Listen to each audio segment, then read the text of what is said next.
Hello, welcome to my other show. This is Amused, and I'm Susan Rushton. I called my show my other show, Amused, because this is the one on which I'm privileged to, I'm allowed to, I'm thrilled to talk to people who are visited by the Muses. And that includes artists of all stripes. And I have an artist of a wonderful stripe here today. This is Paula Amarine. Paula, thank you very much for joining me. Thank you for asking me. Yes. I am grateful. I'm grateful you said yes. So, Paula, how long have you been around in this area? In this area, I have lived in Auburn since 1973. Okay, that's longer than I've lived here. And I feel for years, I came in 1985 and I've always felt like a newcomer. Oh, that's interesting. This happens to be a community that, this is the longest place I've lived in my life. Me too. It is home for me. Yes. And I grew up in a military family. We traveled. I was used to moving every 2 or 3 years. So this is home. And since 75? Since 1973, okay. yes. That's a while. It is, and I came to Placer County to work my first teaching job out of college. Okay. And I moved in, started a family, and after having my children, I began to even appreciate more living in Placer County in Auburn. Okay. Yeah. So what did you teach just out of college? I taught, you're going to find this a little amusing. I taught English classes, a science fiction literature class, and I taught drawing and painting. No, I wasn't an English major, but at the time I was able to teach the English classes. I had a minor in humanities, and I took many literature classes. Okay. And I love to read. Oh, a woman after my own heart. I love to read. Yes. And here you are as a visual artist. That indeed. That indeed. And how long? When did you do you remember starting to do that? As a child, yes. As a child. Yes. I began when I was a child. I began to draw, copying drawings from comic books and illustrations from magazines, photos, and it felt natural. And I suppose I was pretty good at it. So, and if it feels natural and you're pretty good at it, then okay. Yeah. And you now have a studio at OLAS? I have a studio at the old Library Art Studios, 175 Almond Street here in town. And I have been in that studio for approximately 10 years. Okay. So. And is there the Mother's Day art tour? Are you going to be involved with that? Yes, okay. It's called the Loomis Loop, and I will be at the Horton Farm in Loomis. Okay. Yes. Okay. Yes, and I've been in that.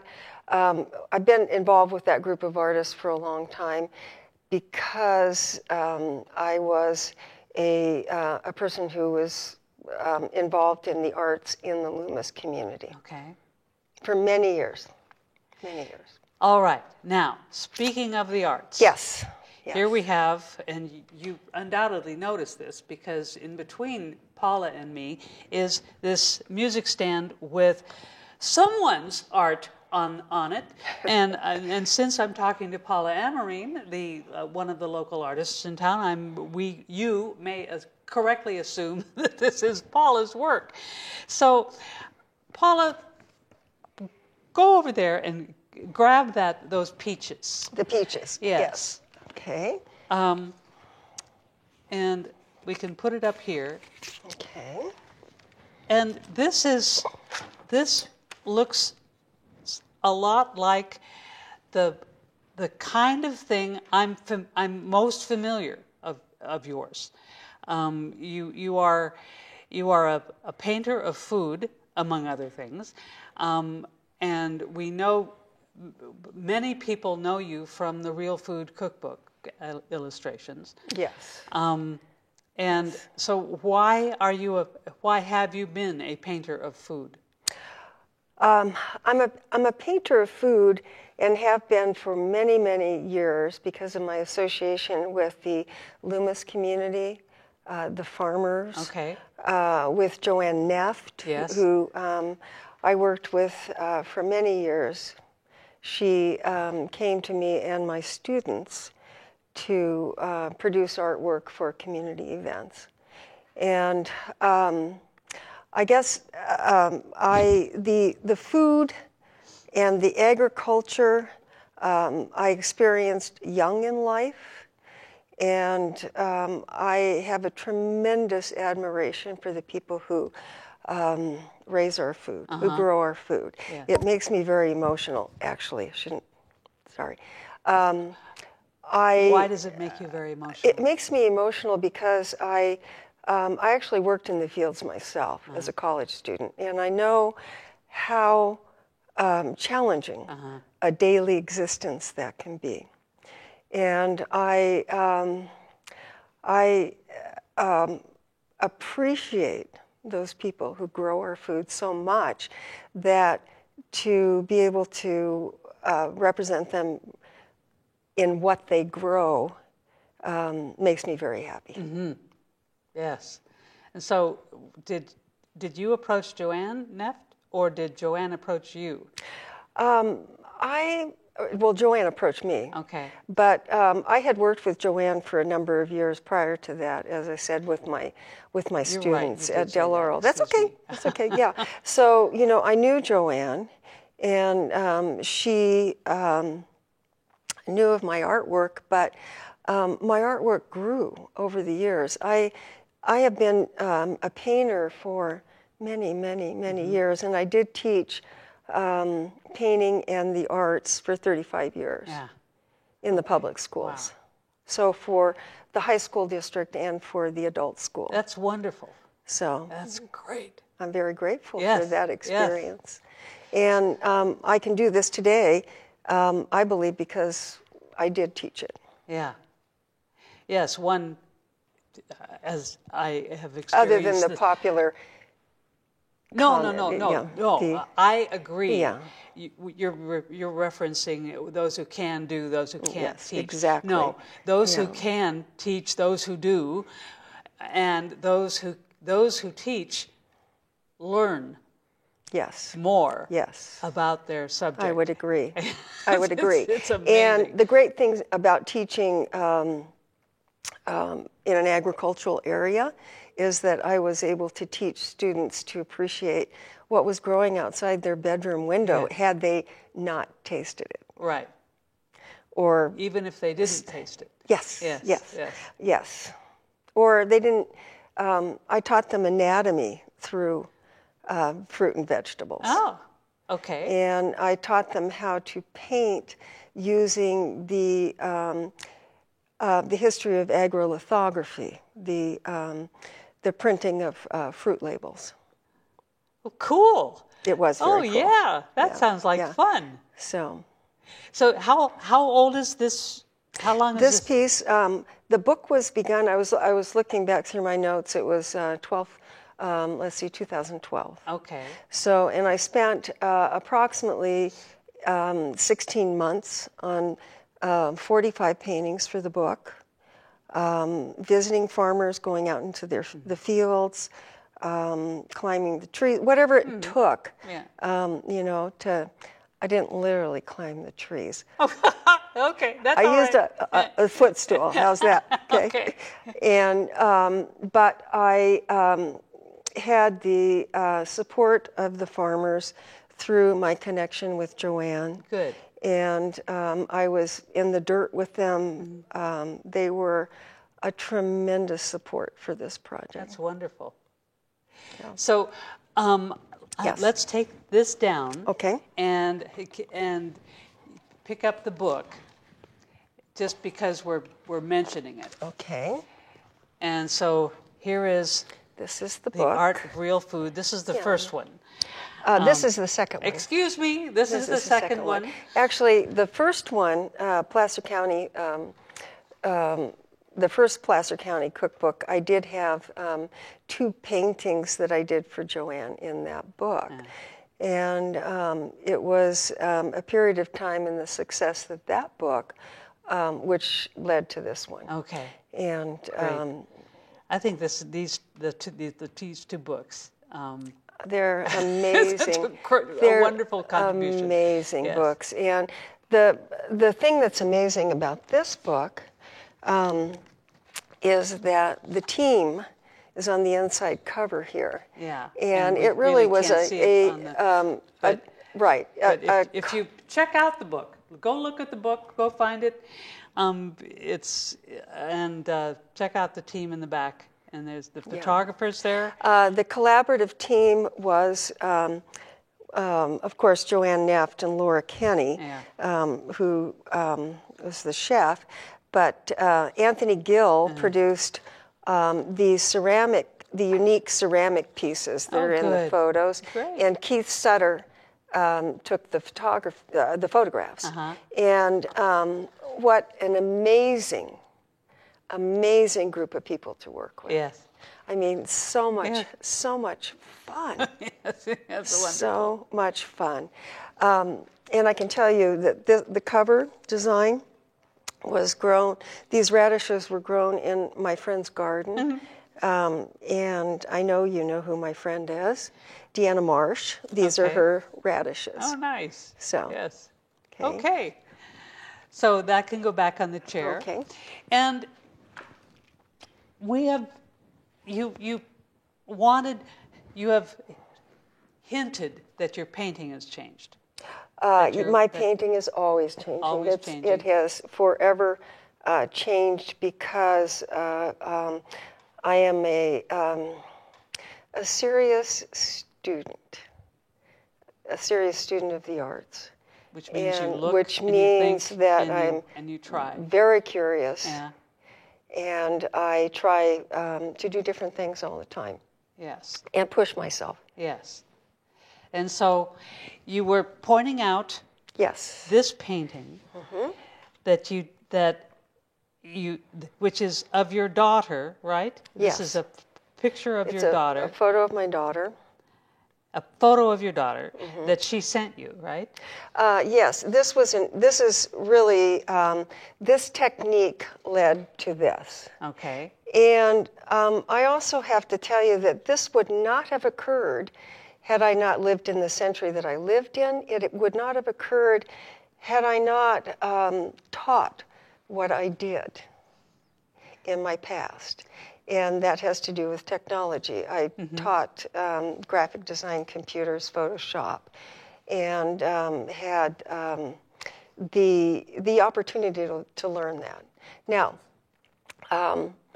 this particular piece started with a photo that my daughter sent from Nicaragua. I saw it on Facebook, and she was with a friend. And they were at an internet cafe. If you look at this closely, Susan, the wires are on the floor. You can see that it's the internet cafe, the bicycles in the back. Okay. So I saw this photo on Facebook, and I tucked it in my memory, just put it aside. Okay. And I thought, well, someday I'll use that. And so I was thinking about after working, after working with the cookbook, the illustrations, and other painting techniques, I started to, because I do have some command of technology, I started to use technology I'm grateful in the to hear you say century. that. Some command of the technology. Thank you. Yes, no, some command. Some command also. Yeah, just some command. I realize and am very appreciative of how challenging it is to stay current. I took this photo. I had it printed on a canvas with a tremendous printing company that I use in Sacramento. And it was printed in grayscale because I had set up the files on my computer. The canvas is quite large. It's 30 by 40 inches. And I painted this subject matter on top of that canvas. And I started with combinations of files. And these images are fruits from the Renaissance period of time. Okay. And I was trained as a classical painter. I have that background. And I kept adding more fruit. And this is a apple blossom. Okay. So yeah. this was just fun for me. And I felt like it brought me, as a painter and as an artist, it brought me into this century, being able to use these tools, which ultimately led to this type of work. This is done in the same manner. So, if you are not aware of the Auburn One Book, One Community organization, this is the fifth or sixth? This was the fifth year. Yeah. Yes. Okay. And the choice was, hold that up, Underground Railroad by Colson Whitehead, and the organization led by Bart O'Brien and Steve Grunmeyer. Came to you, correct? Yes, this is as they have in the past. Yes, it's good. It's good memory, Susan. Yes, I did the graphics for their promotion of the Beekeeper's Lament, the illustrations of John Miller, and that's kind of an interesting story because I had spent an entire day with John Miller in a bee outfit. As one would have to. Yes, yes, and enjoyed his sense of humor, his knowledge, and also was very grateful that he allowed me to follow him with my camera. And the day that I spent with him, I think I took about 400 photos. And the purpose of that at the time was for the illustration in the Real Food Cookbook. Okay. So those photos came back to visit when the committee asked me if I would do the artwork. Sure. And then you came back to, they approached you again. They approached me again in, I think it was September. Okay. Asking me if I would do the artwork for the project for this year. And I certainly just jumped right on board. Yes. Because they are amazing human beings, everyone that works with that project. I appreciate them so much. Yes. And so the book chosen for 2017, The Underground Railroad, focuses on one woman, basically. Cora. And the people around her and owners of her and the chasers of her when she escapes. This takes place in the mid-1800s in the South. And Cora, the main character, moves throughout the novel. She moves through I believe it's 6 states. And she's a very ephemeral and very elusive character in her courageousness to survive. Yes. And so when I was given the book, what I did immediately, because I'd heard of the book and I knew it was significant, but I had not read it. So I went home and I read. And I see And that I you read have it underlined as- and highlighted. You're not gonna give this book away, are you? No, I am not. I'm not going to give this one away, particularly because Colson Whitehead signed it. Oh my! And wrote Wow. a note in here, which I'm so grateful for. Wow. To Paula, thank you for being. I I can't. think you said putting. Bringing Cora to the life of a Okay. canvas. Great. Yeah. Okay. Yeah. Now you have said that your experience with this work Yes. led to this work. Yes. Please explain. Okay. I'll be happy to do that. This work is based on having an image of what's going to work graphically in a space, and knowing that I needed to find my own images. And so knowing about layering, knowing about Photoshop, and thinking about where in our community I can find age-appropriate subject matter. Now, before you go any further, yes. you said you mentioned layering. Yes, layering is what happens on the computer screen. This and then this. Yes, there's and then one this. layer. Okay. So we start with the background layer of the doors, and then the next layer would be the flowers. The next layer would be the birds that are on top. Basically, things come, and is in this painting, they come from the background forward. All right. Okay, and I paint that way if I'm not using a computer, All right. which It makes sense. It's Yes. comfortable to me. It also allows, in this situation, to have control over each layer, has control of transparencies, luminosity, contrast. I mean, every layer can be controlled and then built forward. So that's how this piece was done. That's the same way. But this was the piece that I learned from. So let's put it away. Okay. We'll move it over Okay. here and talk about this one. All right. So So this is Cora. this is Cora, and we've talked about it, was a very courageous woman. And I spent a couple of weeks in the library doing research after reading this book, trying to have some sense of what I visually wanted this piece to look like, and what I thought would convey the optimism of this story, the redemption, Okay. for me. Okay. For me. We're not supposed to touch I know, microphones. microphones. Yeah, sorry. And so it's tough when we're full of Yes, emotion, yes, not yes. to touch the microphone. Yes.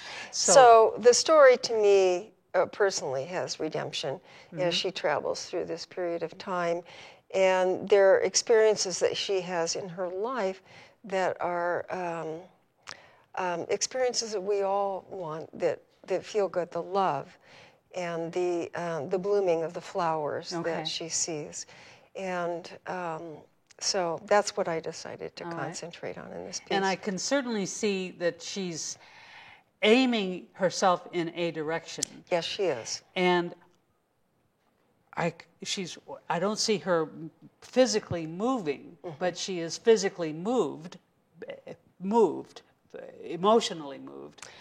And I certainly see hope on her face. Yes, and to me, this placing her in this direction, and I did have a model come model for me in my studio, which was an amazing experience, and the friends and people that I met doing this piece were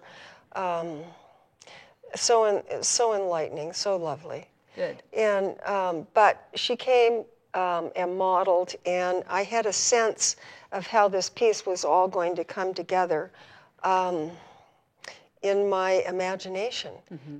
And then I worked towards that. So I knew that she had to be moving and looking towards the light. Okay. That was her way Yes. freedom. The light. Yes. Okay. And I took the background layer from the Bernhard House metal doors here in Auburn because that was one place that I knew here in our community could represent that, a part of that period of time of the story. There was the chain and the lock on the door actually is on the Bernhard House door, and with the magic of Photoshop, I removed the padlocks, and I also decided to use the Blackbirds because of Paul McCartney's lyrics. And as you probably have figured out by now, I am a baby boomer. Yes. And I have seen Moment Paul. to arise. Yes. Right? Yes. Oh, it's such a it's such beautiful. Take those broken wings. Yeah. And learn to fly. Yeah. Yes. And I've had the good fortune of seeing Paul McCartney sing that song in concert twice, and both times I know. Both times it has moved me so much. So it was a natural. It had to be in this it's the period of time, and so what I did was I bought, before doing this project, a Apple 7 Plus phone. I ran around town with that for a week. And I took these photos. The Blackbirds in this piece, I photographed in the Raley's parking lot. And that was an interesting experience, finding these birds. I shouldn't say I flew all around town, but I drove around town. I stopped where I could find a congregation, and they are, they're looking for food. Okay, so they were in the parking lot. I had my cell phone. Was very fortunate to get these photos at that time because birds don't sit for a retake. Right. So what you did was this is photography. It starts with photography. With photography. Yes. Once the photography is completed and the files are put together, it doesn't necessarily mean that the piece is finished at that point. I can tell you that with Cora, my Cora figure here, parts of this did not show up from the photograph in this when the files were all put together. The highlights, I painted on top of that. And I would only, I have to emphasize this, I only have the skill to do that because of the classes, my education, the teaching, and I'm so very, very grateful for that. So I was able to put that in there. I'm sorry. Are we done? Sorry, we're almost done. Oh my goodness. So I need to thank you.